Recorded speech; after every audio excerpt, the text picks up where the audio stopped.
Hey, this is Max Tucci for Ion South Florida. We're at the Fontainebleau in Miami Beach, Florida for NATPE 2014. As you can see behind me, content first, no barriers, new business. And the best part about today is that there is content being thrown around left and right, and I had the opportunity, the awesome opportunity, to speak to the president and CEO, Rod Perth. Hi, this is Max Tucci with Ion South Florida. I'm here with Rod Perth, who's the president and CEO of the most famous, what's going on in Florida right now, NATPE. So tell us about your involvement with being the president and CEO and how you got here. Oh my God, that's a long, serendipitous story. I actually came out of the television business. I used to come to NATPEs most every year when they were in Las Vegas and New Orleans and other places. I was on the board of directors of NATPE some years ago. And kind of out of the blue, about a year and a half ago, I got a phone call asking if I would be interested in running NATPE, and I took a few days to think about it, but I thought, you know, what an incredibly interesting time to get back involved, sort of parachute back into the business at a reasonably visible level, where I could do something about putting an event together that was relevant for all of the different pieces that make up this ecosystem of the video content. Yeah. Not only video content, but technology, and it's the convergence of all of these things that have had such great impact on the business.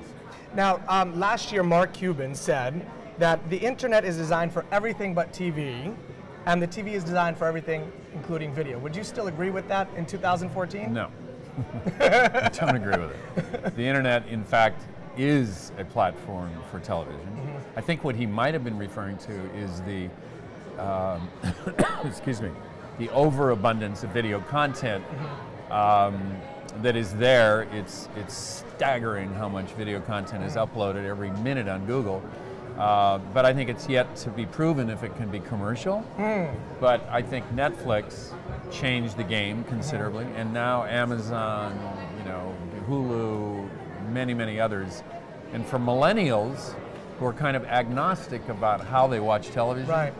So I disagree, and that's delivered over the internet. It is, it sure is. Now I want to get into your life, because you have such a fascinating story. You came from the mailroom at CBS. And some would say I should still be in the mailroom. But by the way, there's no mailrooms left. No, it's all email room, what the heck is that, right? And you know, I was talking to some interns here today, and they said basically, like, you are such an easy guy to talk to. You're so humble. Would you say that has to go back to the mailroom days and being in the trenches? No, it's just because I'm insecure. Okay, it's the simplicity of that. No, I think it's my nature, but also I never. It's easy to get filled with yourself walking around over the last 3 days being told you're a hero when in fact I'm no hero. My staff is the group that should be, you know, we should be applauding, and I never let that get to my head, because I know it's temporary. I know that you just have to keep exceeding whatever you establish or you've accomplished before, you know, the last event or job or whatever else. And I'm by nature somebody who realizes that, you know, on your way up, the people you step on will always remember as you're on your way down. The saying that I have is the asses you kiss on the way up, the asses that you kick on the way up are the ones you kiss on the way down. There you go. Right? That's better. That's perfect. That's better. So with your vision for NATPE, what is it for 2014? Because everything is so quickly changing, but for right now, what is your vision? Well, I think we've already accomplished our vision, which is to be relevant to the industry today as it's changing with all the dynamics. And you know, the business is no longer just about broadcasting and linear television, right, where people sit down in front of a set and they're entertained. Now it's an on-demand world. We all watch television on demand, and we're all adapting to that. And there's multiple platforms. There's second screen activity going on, and that's growing like crazy. And the degree to which there's no barriers to entry for content producers is pretty astounding. And we just want to represent all of these sectors under one big tent, and that's what NATPE has been this year, and it's going to grow and continue to get better. By the way, here in Miami Beach. Here in Miami. Because we love Miami. Well, Miami's Miami, right? Right, But now, right. you know, there's a lot of new networks that are emerging and a lot of new networks that are creating their own content. What do you feel about, or what advice would you give to millennials or people who are starting their new networks and are having content that they want to start distributing? What is your advice to them? That's a broad question, depending on what they're trying to do. But you know, have a unique voice. Figure out how to market it.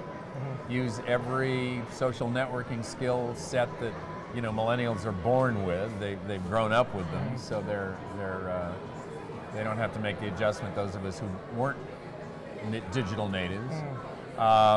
Learn from television. Learn from how television evolved, because what's happening is that the digital world is now leaning towards traditional television increasingly, and television is leaning towards the internet and broadband and delivery of and digital applications, and there's an overlap.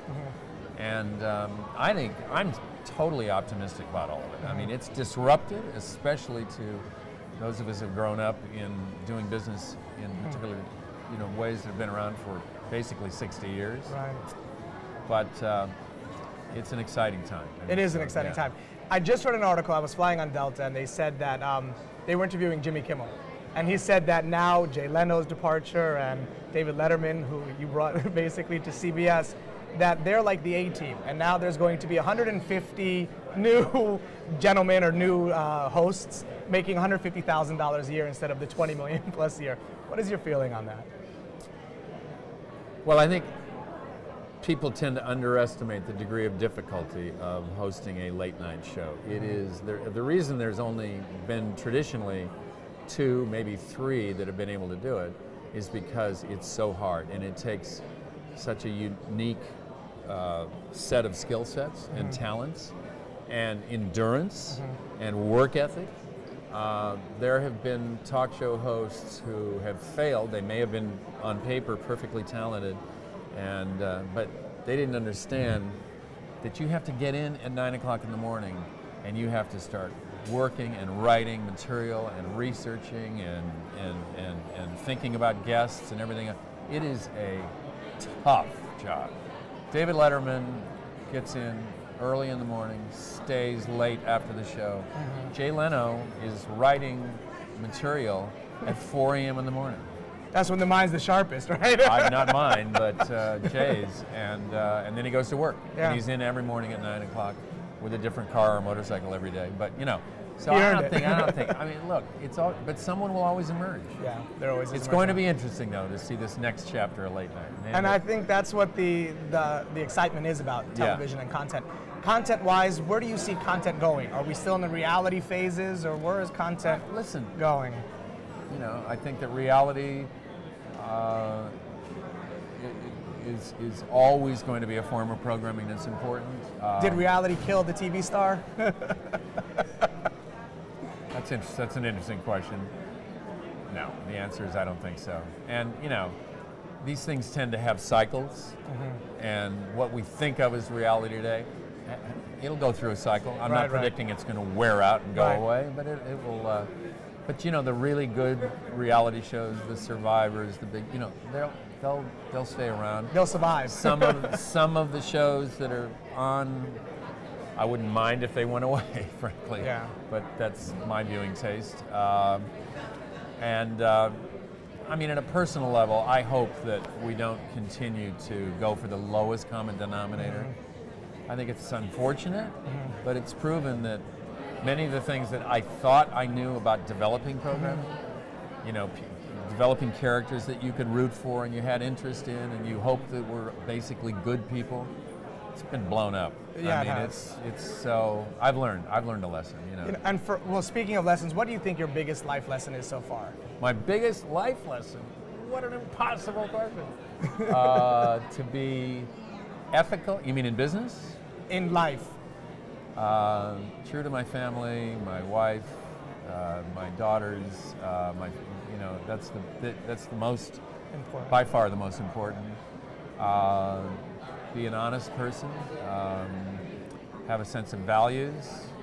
Sorry to get preachy, but you're asked a big Preach question. it. Have a sense of values, Right. have integrity with people, be known for people, and protect your reputation, and don't be as tough on yourself as I tend to be on myself at times.